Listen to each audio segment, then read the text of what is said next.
গাইবান্ধার সুন্দরগঞ্জে তিস্তা নদীর ওপর নির্মিত নতুন মাওলানা ভাসানী সেতু উদ্বোধনের পর প্রথম রাতেই অন্ধকারে ঢেকে যায়। সেতুর ল্যাম্পপোস্টে আলো জ্বলেনি, কারণ সেতুর বৈদ্যুতিক তার চুরি হয়ে গেছে। রাতের আধারে দুষ্কৃতকারীরা মাটি খুঁড়ে মাটির নিচ দিয়ে বসানো তার কেটে নিয়ে গেছে। এতে প্রায় ৩০০ মিটারের বেশি তার চুরি হয়েছে, যার মূল্য প্রায় ৫ লাখ টাকা। বিদ্যুৎ সরবরাহ বিচ্ছিন্ন থাকায় সেতু এবং আশপাশের এলাকা রাতের বেলায় বিপজ্জনক হয়ে উঠেছে।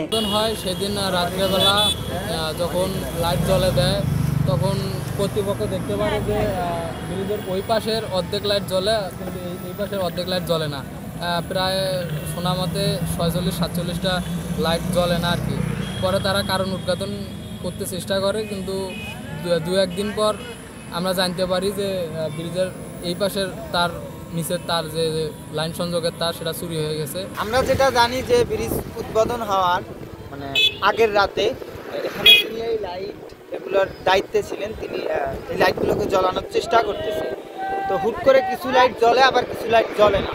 তো আমরা পরে উদ্বোধন হওয়ার পরে জানতে পারি যে এই যে ল্যাম্পপোস্টগুলোর যে তার ছিল, এই তারের কেবলগুলো নাকি কে বা কারা জানি চুরি করছে, হয়তোবা ব্রিজ উদ্বোধন হওয়ার আগের রাতে, আর না হলে হয়তোবা তারও আগে এটা পরিকল্পিতভাবে এটা চুরি করেছে। এই সেতুটি গাইবান্ধার সুন্দরগঞ্জ উপজেলার হরিপুর ঘাটকে কুড়িগ্রামের চিলমারী উপজেলার সঙ্গে যুক্ত করেছে। অন্ধকারে সেতুতে চলাচল করতে গিয়ে তাদের জন্য তৈরি হয়েছে নিরাপত্তাহীনতার পরিস্থিতি।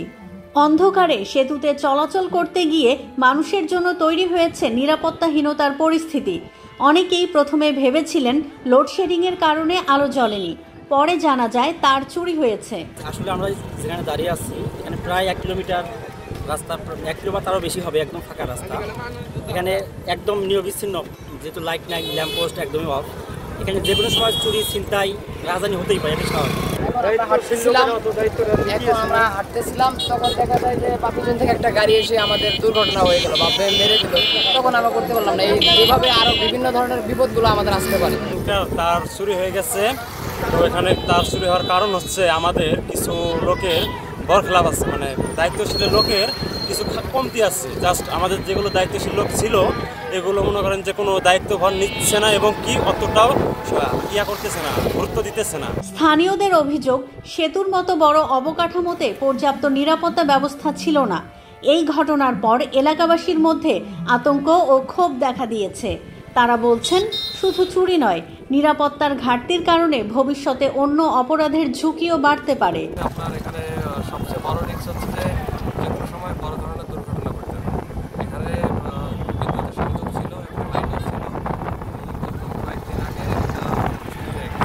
ঘটনার পর নতুন করে বিদ্যুৎ সংযোগ দেওয়ার কাজ শুরু হয়েছে।